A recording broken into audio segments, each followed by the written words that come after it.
Good afternoon, everyone. My name is David Yambio.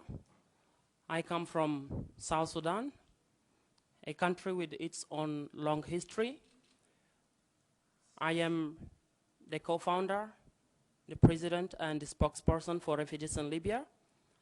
I have been living in this country since June 2022. The reason why we are here today did not start last week.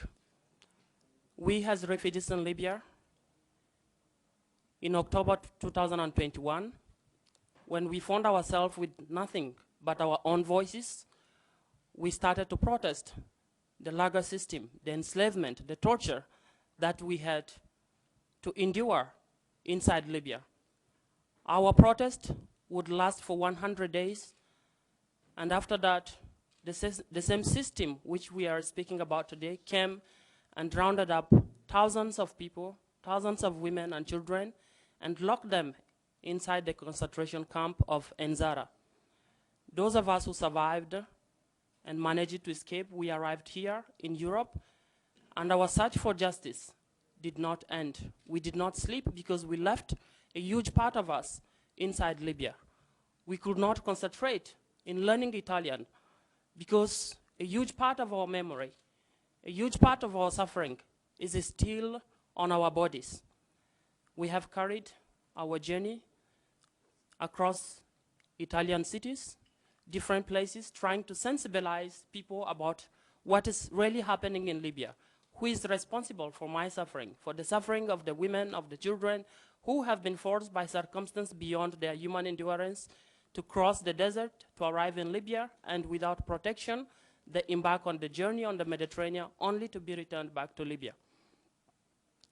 This journey have taken us to cooperate with international actors, different institutions, including the International Criminal Court, to denounce the inhuman violations that we experienced, to denounce the crimes against humanity that we have experienced.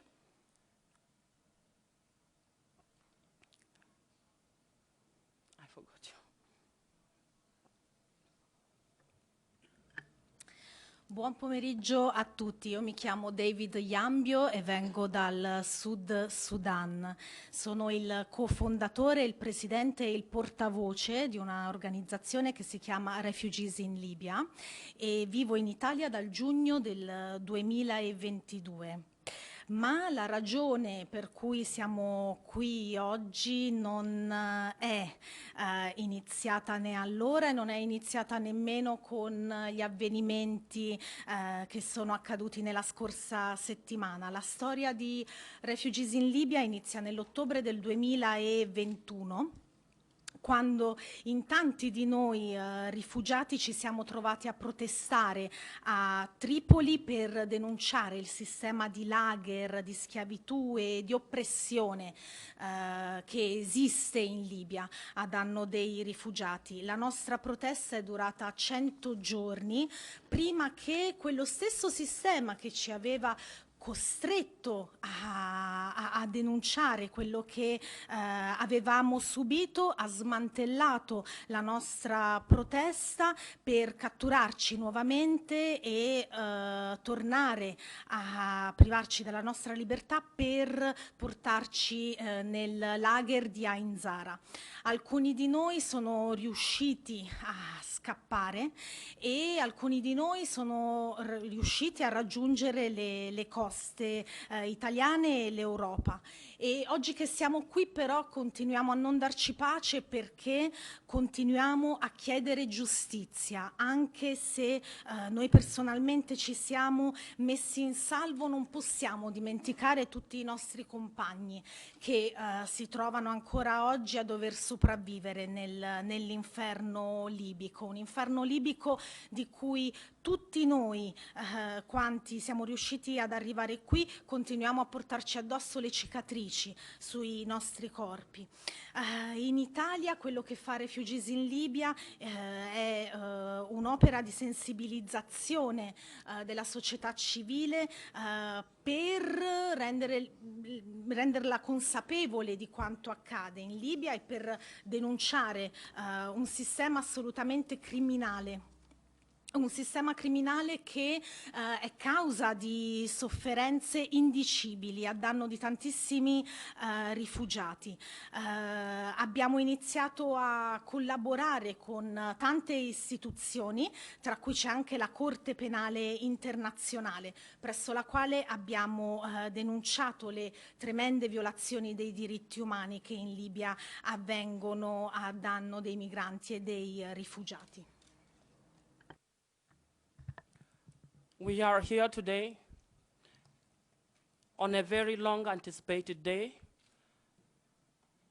but we are equally disappointed because this day we wanted it to be the day where we would achieve justice, where the criminals who have committed huge crimes against humanity will be held accountable, and we will have received a call from the Italian government that has given us protection to say, look, your torturer is here. And we will be happy, we will have smiling faces. But right now, the person, my torturer, the torturer of Lam, is no longer here, and we are speaking in his absence. And he's in the state where he will continue to commit more crimes. This book was written by a Swedish journalist in 2020. Within this period, I'm here, inside the lager. This is Lam sitting here, inside Terega Sikar. And this is me, being forced to load munitions inside Metiga by Al-Masri. On all these, the things that I saw, the things that happened to me on my body, how I was whipped, how I saw many migrants, including the Libyan people, get killed, is what gave me the wish to call for justice. When I was with Lam in Metigar, I was telling him, one day we will achieve justice. I was hiding, I was risking my life to communicate with journalists during the war, during my time in the lager. And this is what we are having today. A huge betrayal, a huge disappointment, but also the fear for our lives, because once we arrived here, we thought we found home, we found solidarity, we found recognition to our pain, but right now we have once again been robbed of our dignity, something which was long taken from Libya, something which was already taken in our countries of origin where we could not find justice, and therefore we had to flee.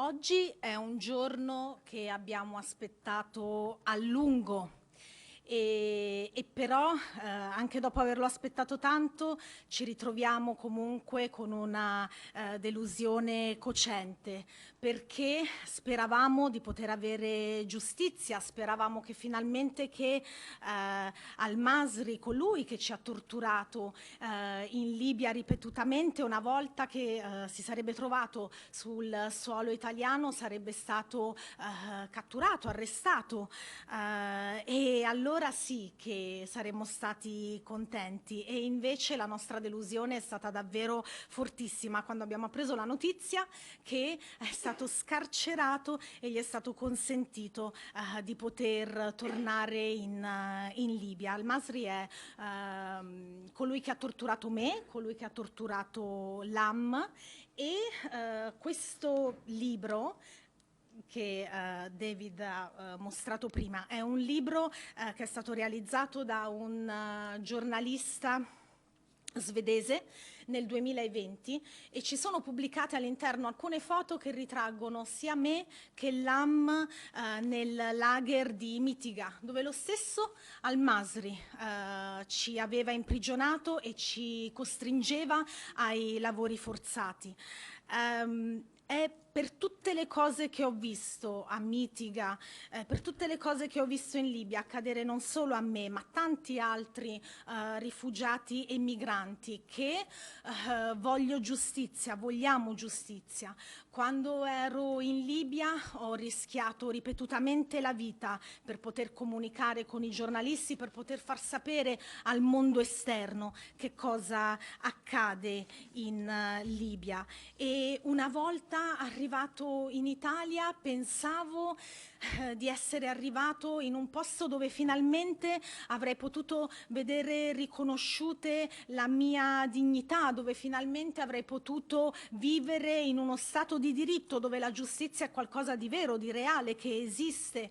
Eppure nemmeno qui ho trovato questo. È quella stessa mancanza di giustizia e di dignità che oggi mi sento insomma di dover sopportare, che ho dovuto sopportare anche in Libia, che ho dovuto sopportare anche dal paese da cui provengo e che appunto mi ritrovo a dover vivere anche qui.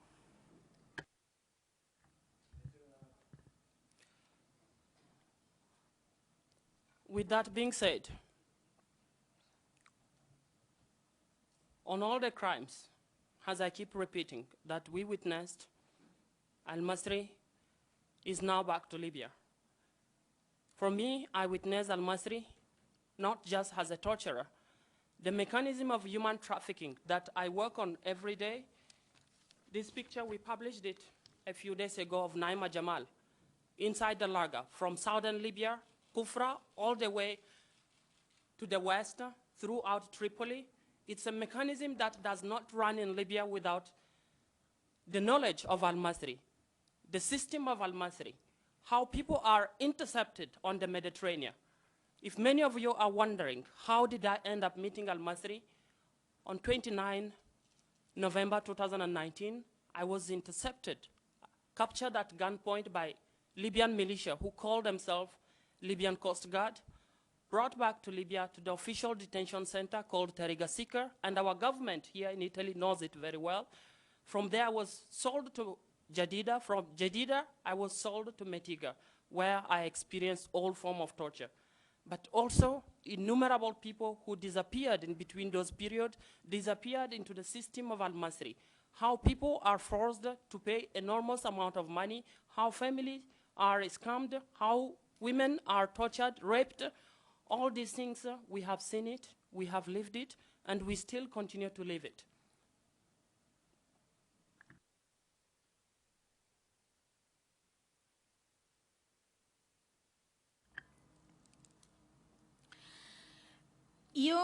Abbiamo potuto testimoniare in Libia tantissimi crimini e di tanti di questi crimini al-Masri è un diretto responsabile. Abbiamo pubblicato questa fotografia qualche giorno fa di questa ragazza, si chiama Naima Jamal, una ragazza caduta anche lei nelle mani dei torturatori libici e anche lei appunto vittima di questo sistema di schiavitù e di violenza di cui la Libia è responsabile, ed è un meccanismo che è diretto e coordinato direttamente da Osama al-Masri. Il 29 novembre 2019, quindi ben prima di riuscire a poter raggiungere l'Italia, anch'io sono stato intercettato su un barcone nel Mediterraneo e catturato dalla cosiddetta Guardia Costiera libica, che da lì mi ha riportato in Libia e da un centro di detenzione mi ha venduto a un altro centro di detenzione finché sono arrivato a Mitiga, lager appunto nelle mani di Osama al-Masri. E questo è un meccanismo, è un sistema di cui sono vittime centinaia e migliaia di rifugiati in Libia, vittime di sparizioni forzate, di torture, di violenza e di schiavitù, ed è un sistema che continua a sopravvivere indisturbato. We came here today because we have nothing left. Not any justice, not any accountability, not even dignity, but our voice. It's only my voice that we started to speak in Libya, and today we are even left with the same thing. This voice is what is giving us refuge. It's what is giving us justice. But we also want to show our faces, that if you have seen the face of al-Masri, his torturer also have faces. We want to show our faces in order to avenge the ones that died, the ones that we promised that we will seek justice for them, that we will seek accountability for them, even if they don't exist any longer. On this, I cannot continue to say more. We ask of the Italian people, those who believe in the justice system, to continue to stand up for what is just, to demand a clear accountability into what has happened. We are not politicians. Our politicians in our country already failed us and we ran away. We came here as common people wanting a common life where we can exist without someone knocking on our door to use us as slaves, without someone raping our women. And Italy has given us that. We are very grateful for it. But today, again, we are forced to relive this memory again. Every single day, I see al-Masri in my dream. I turn on bed up and down without any way to escape from the reality. On this note, there are following demands that I brought to the Italian government, to Giorgia Meloni, to Piantedosi, and I would like to read it so you can listen to it, so you can amplify these demands, because we know it's not something that the Italian government cannot do.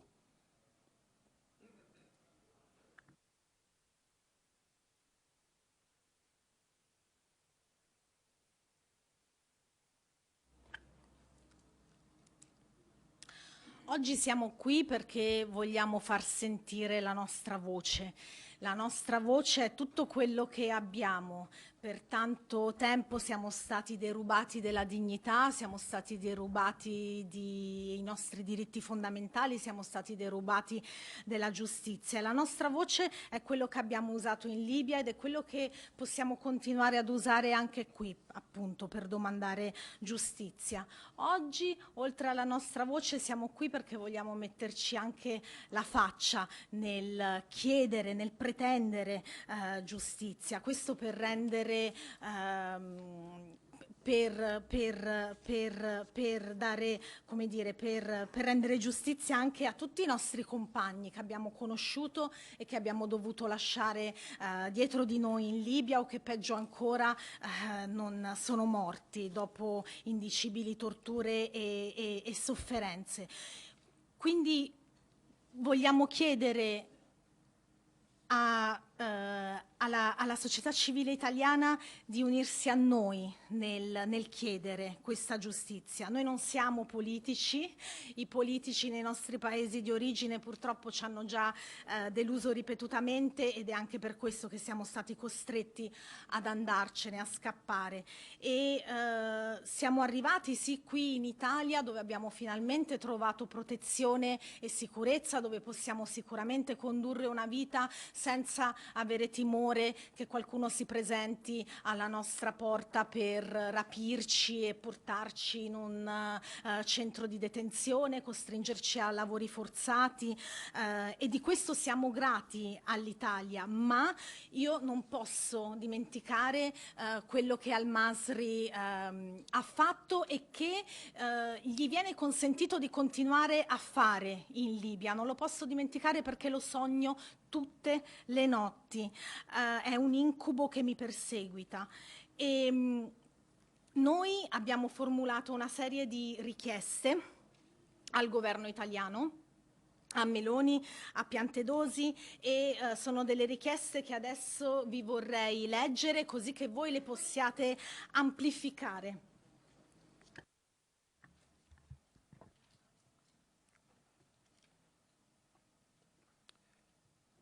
One of the first demands that I and we would like to make as victims, as survivors of the system of al-Masri and the crimes against humanity that he committed, is that the Italian government must immediately terminate all agreements between Italy and Libya that enable the abuse of migrants and the Libyan common people. A public commitment to demand the release of all those still imprisoned in Metigar, in Enzara, and other detention centers across Libya. 3, an official explanation on why al-Masri, whom the Italian government, particularly Piantedosi, called a dangerous person for the Italian society and for its national security. 4, we need a legal pathway for migrants trapped in Libyan detention center, including the reopening of Italian embassy in Tripoli to access humanitarian visa. These are a list of demands that goes on, and we know that the Italian government, with the wish and with the will do it. And thank you.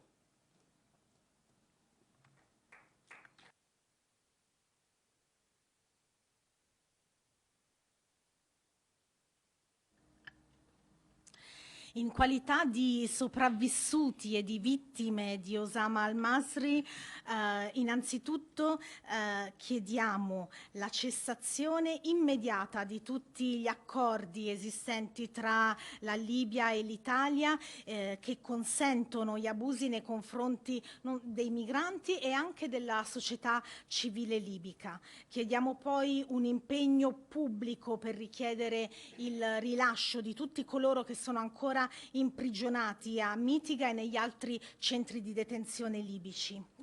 Chiediamo inoltre una spiegazione ufficiale del perché al-Masri, che lo stesso governo italiano e Piantedosi in particolare ha definito pericoloso, sia stato rilasciato invece di essere consegnato alla Corte Penale Internazionale, e chiediamo un percorso legale per i migranti intrappolati nei centri di detenzione libici, inclusa la riapertura dell'ambasciata italiana a Tripoli per l'ottenimento di visti umanitari. Queste sono le nostre richieste e sappiamo che il governo italiano, con la giusta volontà di fare quello che è corretto, speriamo, confidiamo affinché appunto queste richieste possano essere prese in considerazione e realizzate. Grazie.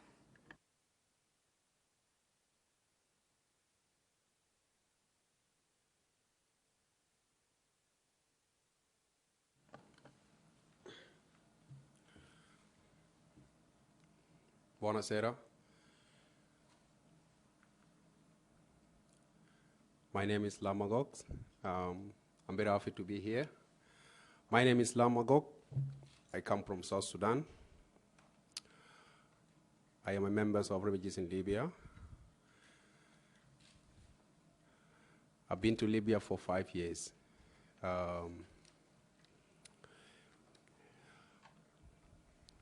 Libya is a hellfire. Libya is a country where you can die before you dream.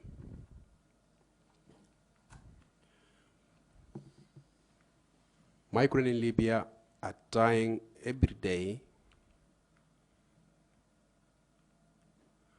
And the reason why they are dying is they were trying their best to come to Italy or to any country, European country, to find safety. They are not criminals. They don't deserve to die. But they are dying because there are a deal between Europeans and Libyan governments, which is not a government, but a militia. Migrants are dying in the detentions. They are dying in the sea. In detention camps, they don't have food.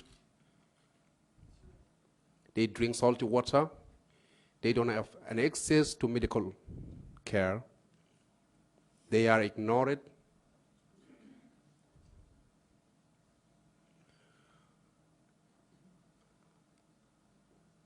I was one of the migrants that were pushed back and end up in the prison of El Masri, the guy that was sent back to Libya. Maybe people don't know him. He's a very dangerous guy and aggressive. He killed a lot of people. He tortured a lot of migrants. Even the Libyan people fear him. He's a kind of guy that should be kept responsible for crime he have committed. I was one of his victims. He beat me personally. For the first time I went to El Jdeida. It's the biggest prison in Tripoli. After I stayed in Jdeida, I was taken to Metiga. For the first time in Jdeida, he came with the biggest sticks and hit me on my head. I was having a cross. I'm a Christian. He removed my cross. While I was just a migrant. I'm not a criminal to be treated that way. After I stayed in Jdeida for 3 months, I was taken to El Metiga. It's an underground prison where you can't sleep in the night because many people are in the rooms.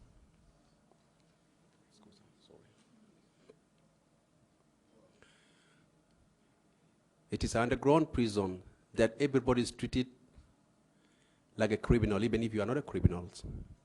And those prisons are run by El Masri that was sent away by Italian government. I was taken underground store of ammunition. I was taken to Mashwari where they put dead body. That time when they were fighting in 2020, there was a fight between Eastern Libya and Western Libya. So at that time when they were fighting, those dead bodies, those soldiers that were killed in the war, those soldiers that were killed in the prison, those migrants that were killed in prison, we were the one putting them in the body bags and put them in the mortuary. And I have never did a work like that before. I have never seen a life like that before. I can't sleep even after I came to Italy. I was surprised that he was arrested in Torino and the Italian government let him go again. He's the guy who's supposed to be charged for his crime he have committed. How was it that possible? There was a time I heard, continue? There was a time I heard President Giorgia Meloni, he was saying, sono cristiano, sono madre. So how was it that possible for a mother to send away a criminal that is killing his children? Because I'm also his son, if he's a mother. How was it possible? Is it because Italian is having a deal with Libyans? Is it because Italian is cooperating with Malaysia to kill migrants? Maybe we didn't know much about Italy because when we were in Africa, we thought it was a Christian country. Like, if you go there, you can enjoy freedom and you can be safe. Is this Italy? How is it possible that it is the country that can cooperate with a mafia in Tripoli, because Tripoli is run by mafia, not by government? We were the one who were in Tripoli. And our life in Tripoli is not like we are living life like the way Europeans living life here. It's from prison to prison. Even from your house, if you try to go to the market, you got caught, you got arrested, you get kidnapped. So how was it possible for a country in Europe to send back a criminal who is killing migrants? Because in our mind, as a migrant, as a refugees, we thought Italy is a country where you can enjoy freedom. We thought it is a democracy. We thought it is a country that can keep a criminal responsible for its crime. But now we came to understand that it is a country that is cooperating with some Malaysia, with some mafia, to push back migrants. And the question is, what is the Italian government going to do? Because I'm in Italy, I'm safe. Okay, I'm safe. But those brothers, those sisters, those children in Libya, how their life going to be after they send al-Masari back to Libya? What is the Italian government going to do about that?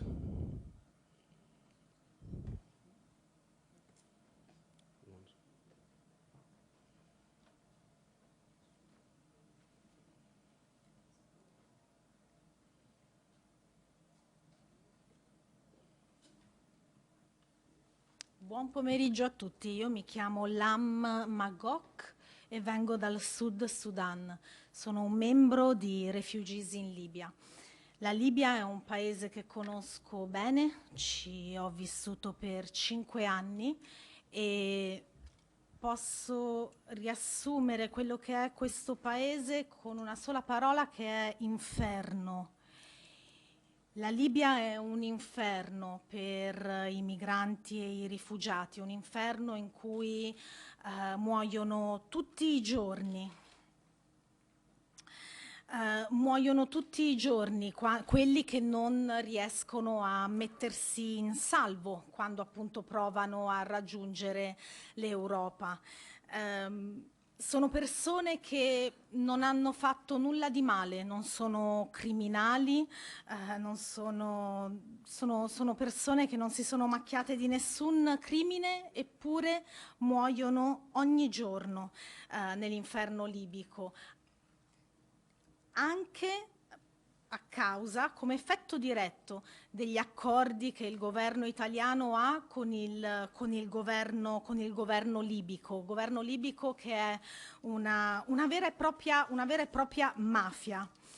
I migranti e i rifugiati in Libia muoiono tutti i giorni nei centri di detenzione, senza cibo, senza acqua, picchiati, torturati, violentati.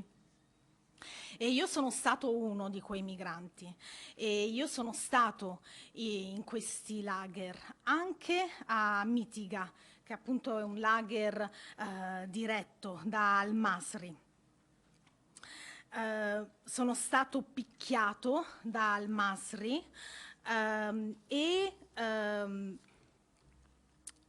quando sono venuto a sapere che era stato arrestato a Torino, per un attimo ho pensato che avrei finalmente trovato giustizia e lo shock è stato enorme quando invece ho appreso che gli era stato consentito di ritornare in Libia. Ho sentito Giorgia Meloni dire che è una donna cristiana e che è una madre. Mi chiedo com'è possibile per una madre rendersi complice di un criminale come Al-Masri, un criminale che uccide e tortura persone, ragazzini e bambini tutti i giorni.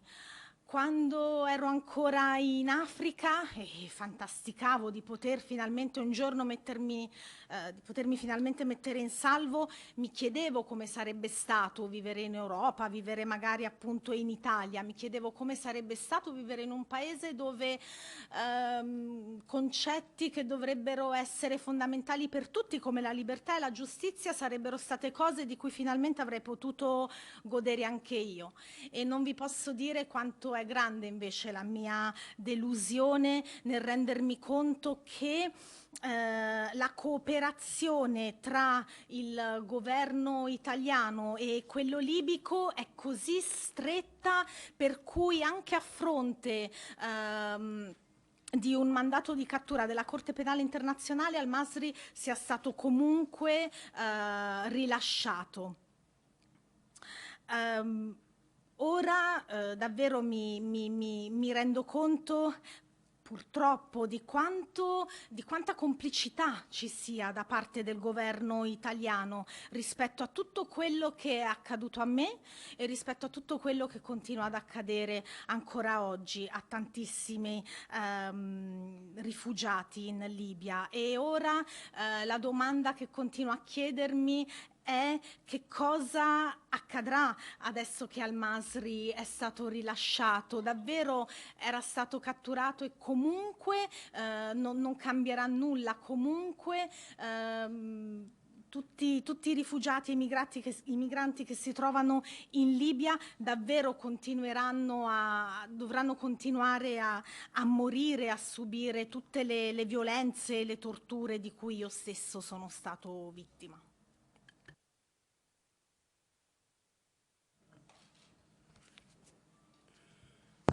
This is me. This is my photo. At the time I was in Metiga, I was at a construction site. We were constructing a military base in Metiga. This is me.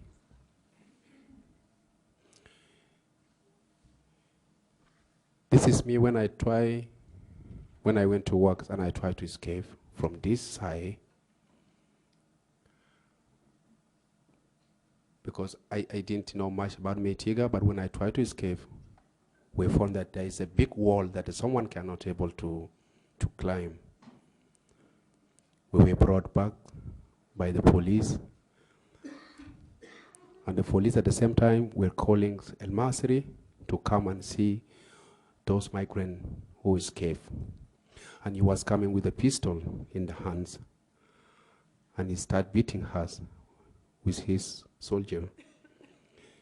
They took us to rooms. They put me in a room for 5 days, and they were torturing me. Masri did this to me and to others. And it was the same prison where I stayed with David.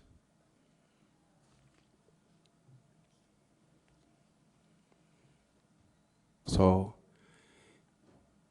it is a bad experience that we went through that situation while the Italian government is trying to have a deal with the militia. And there's something that is very disturbing. At the time I was in Metiga,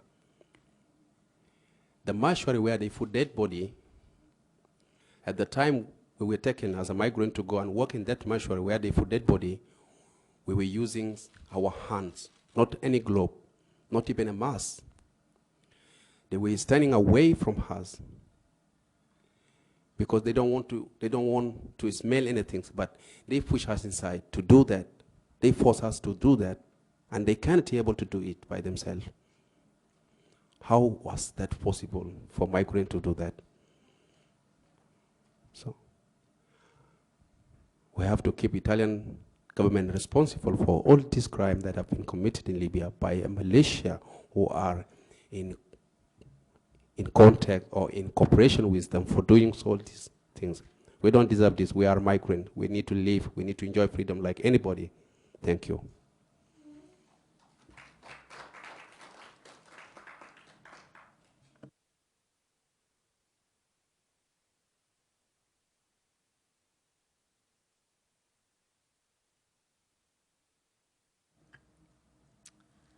La foto che Lam ha mostrato è una foto che appunto lo ritrae mentre si trovava nel campo di detenzione di Mitiga. In questa foto stavo partecipando appunto alla costruzione di questi equipaggiamenti militari e il campo di Mitiga è un campo da cui ho provato a scappare. Ovviamente non lo conoscevo, non c'ero mai stato prima e non sapevo quanto fossero alte le mura di recinzione. Io e altri compagni siamo provati a scappare, ci hanno catturato.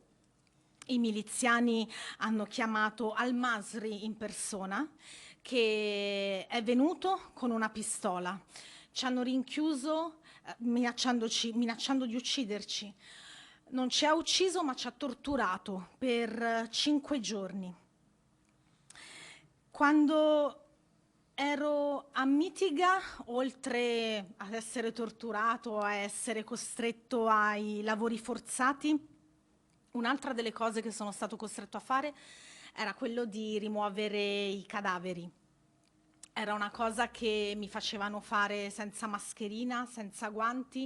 I miliziani stavano ben lontani perché magari erano corpi lasciati lì da giorni, giorni e giorni, per cui non volevano sentire l'odore. E questa è una cosa che non dimenticherò mai, che non dimenticherò mai e che è assolutamente, come dire, credo che sarete d'accordo con me nel dire, è impensabile che chiunque possa essere costretto a fare qualcosa del genere. Ed è per questo che oggi chiediamo giustizia, vogliamo che quanti i colpevoli di quello che abbiamo dovuto subire e di quanto i migranti in Libia continuano a subire siano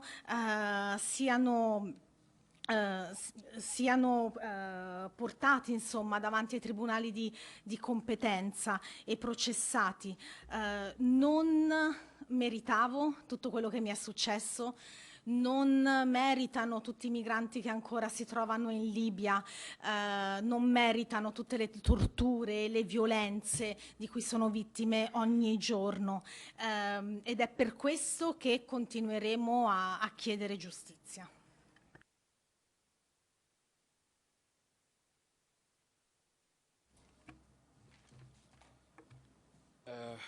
Thank you for the comrades who spoke. My name is Muhammad Daoud. I'm 27. I come from Sudan, a country where more than 15 million are fleeing, escaping from civil war, who started recently and is still catastrophically people dying and suffering.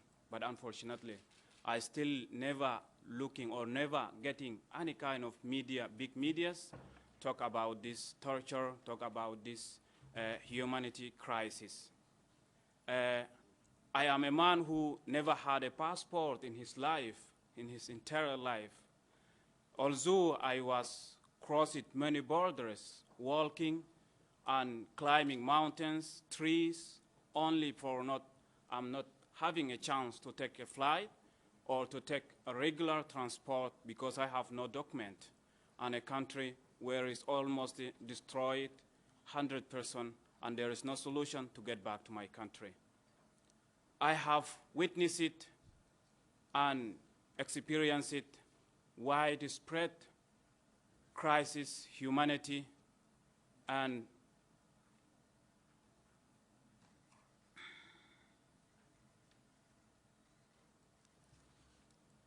I have lived my entire life in a refugee camp where till now my family, my relatives are still in the camps of refugees. It's very hard that to seeking for a protection, to seeking for a safe life, but many times you will be rejected because of the politicians, because of many kind of things. This experience that migrants is still living, not only migrants, but also asylum seekers and refugees in Libya, where torture and exploitation, collective expulsion, is the daily routine that is still happening in Libya. I am also experiencing it in 2021 while we were protesting in front of UNHCR office. We have been destroyed our protest, peaceful protest, and took to Nzara prison, where the responsible of that Nzara prison is al-Masri himself. Many who were trying to flee and escape from that prison also be captured and beaten and tortured, some of them raped, whom are women, and men as well, children. I have tried to cross many borders like Algeria. I go to Morocco seeking for a safe life, but unfortunately I also exposed to racism massacre, which had been in 24 of June 2022. But the question that we will interrogate itself, it's why a person like Al-Masri, who had been arrested by International Crime Court and Italian government, to be released again, to go back to Libya, to torture, and to make massacres again. Is that possible when the Italian government released this person? They didn't think that he will get back again to torture? Or those individuals, innocent migrants, are not important as human beings, as to live free and to seek the safety? Is that Italian government who released this person is only they are trying to release as well those whom in detention centers, in prisons?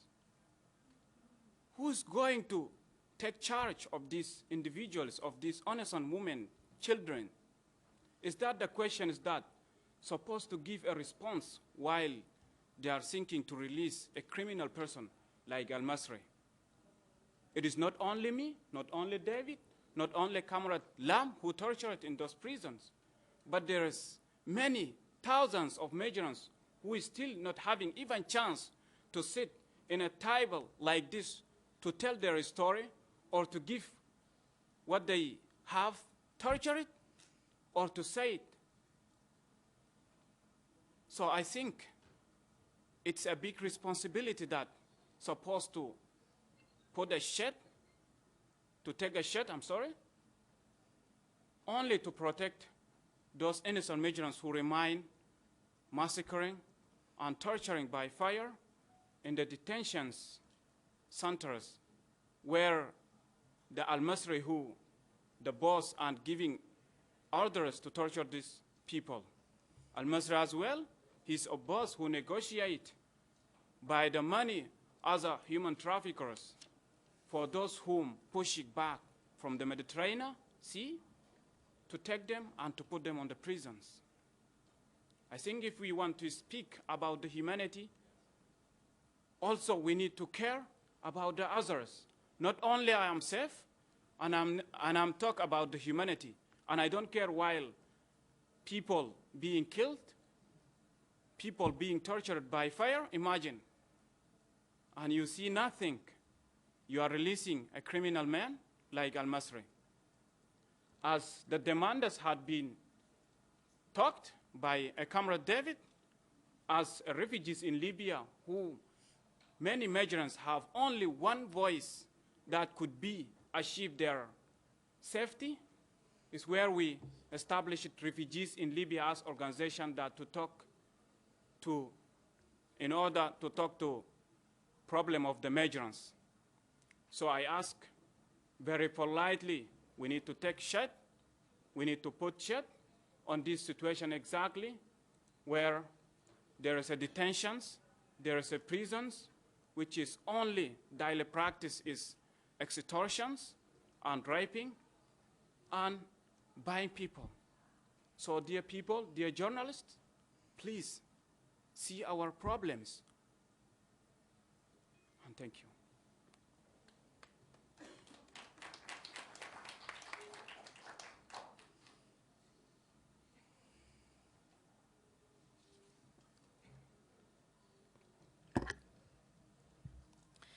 Buon pomeriggio a tutti, io mi chiamo Mohamed Daoud, ho 27 anni e vengo dal Sudan.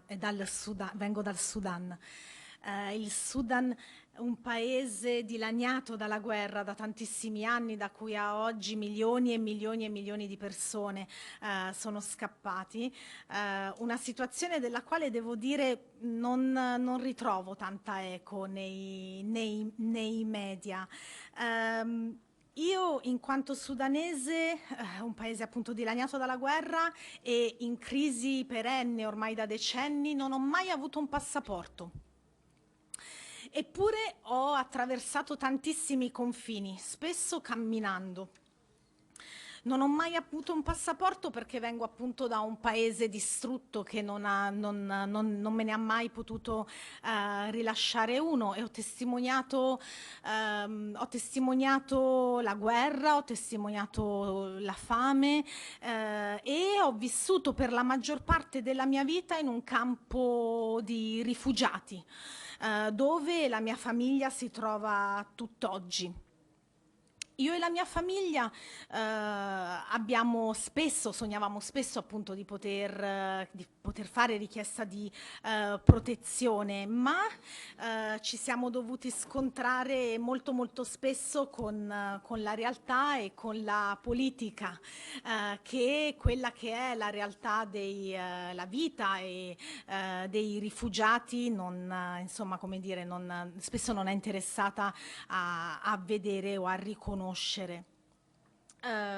I rifugiati in Libia, come dicevano i miei compagni prima, si trovano a vivere in quello che è un vero e proprio inferno. In questo inferno ci sono stato anch'io sono stato detenuto in un lager libico, e nel 2021 ho partecipato anch'io alla protesta a cui accennava David prima, una protesta che facemmo di fronte agli uffici di UNHCR a Tripoli, una protesta che fu assolutamente pacifica e che fu smantellata con grandissima violenza e aggressività dai miliziani libici, che ci ricatturarono per portarci nel lager di Ain Zara.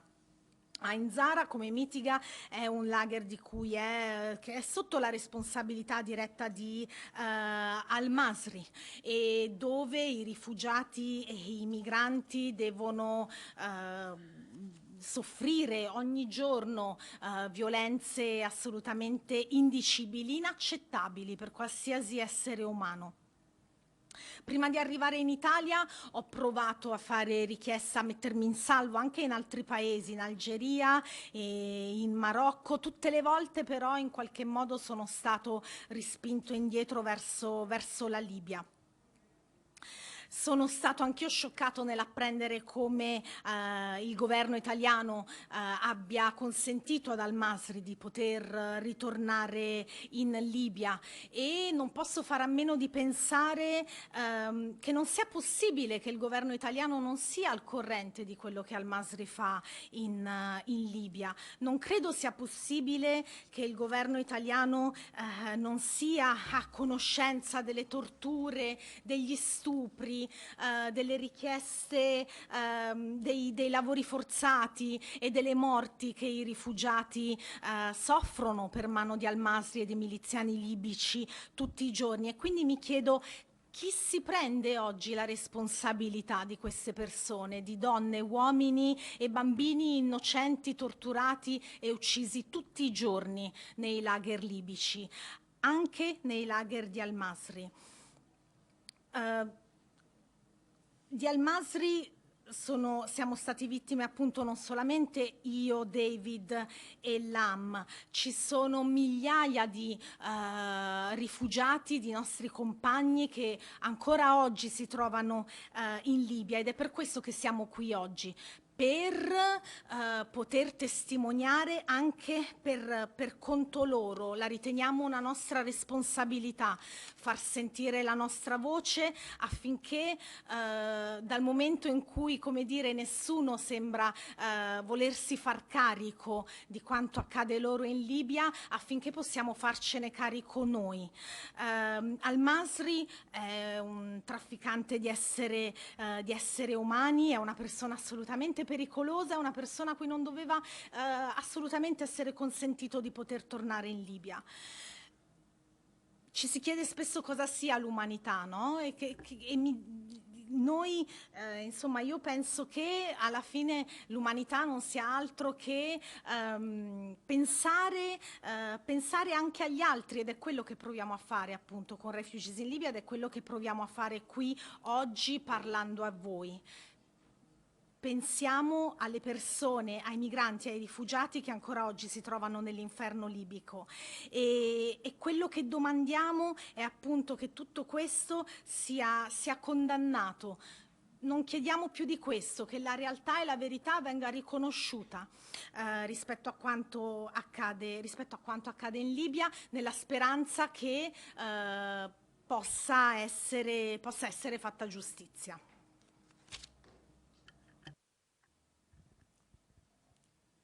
As you have seen, we, refugees, it's a name that follows always like curse, but we are human beings. We do not pose any social or national security threat to the Italian people or to the European territory as whole. But we live in danger every single day. I cannot speak to you as Italians. You know what is happening to refugees and migrants here. Those who are rebelled under this word, refugees. We need you to see our humanity. On this, as we do not pose any threat, any danger to the Italian society, I would like to entrust this letter, which we designed, to the Prime Minister, Giorgia Meloni. But with this, I would like to give it to Nicola Frationi, and I hope you can extend our voice and our message to arrive to her. The second message goes to Minister Matteo Piantedosi, and the third goes to Carlo Nordio, the Minister of Justice, a justice that we have not seen, something that we lived only very fleeting, and it was flying away with a flight back to Metiga. The fourth letter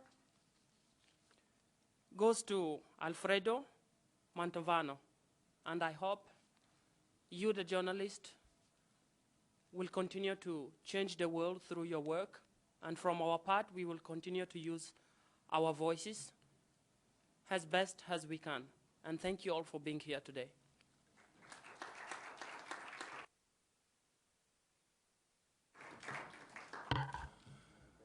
An hour is long as refugees in Libya.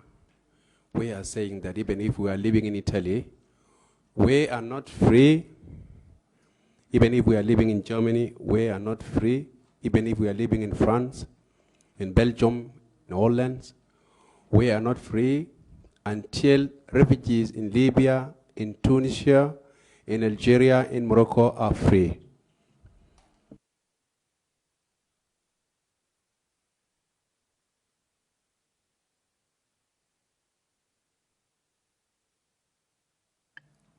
Quella di rifugiato e di migrante è un'etichetta che ci perseguita, è un'etichetta di cui probabilmente non ci libereremo mai, e dico che ci perseguita perché ovviamente molto spesso è associata a connotazioni negative. Ma siamo persone, non poniamo alcuna minaccia, non mettiamo in pericolo nessuno. Tutto quello che domandiamo è che la nostra umanità e i nostri diritti vengano riconosciuti. È per questo che abbiamo appunto stilato le richieste che ho menzionato prima, richieste che abbiamo formulato all'interno di una lettera, la prima della quale vorrei consegnare a Nicola Fratoianni affinché possa farla avere alla Presidente Giorgia Meloni. La seconda vorrei venisse recapitata al Ministro Piantedosi, la terza al Ministro Carlo Nordio, Ministro della Giustizia, una giustizia che abbiamo visto volare via quando Al-Masri è stato riportato a Mitiga, e la quarta per Alfredo Mantovano. E a tutti voi chiediamo, come dire, di supportarci nel diffondere le testimonianze che abbiamo riportato qui oggi. E oggi sicuramente ci troviamo in Italia, tanti altri rifugiati si trovano in tanti paesi europei, ma quello che vogliamo dire è che non saremo mai liberi né in Italia, né in Germania, né in Francia, né in Belgio finché tutti i rifugiati in Libia, in Tunisia, che oggi si trovano a dover subire violenze atroci, non saranno liberi anche loro. Grazie.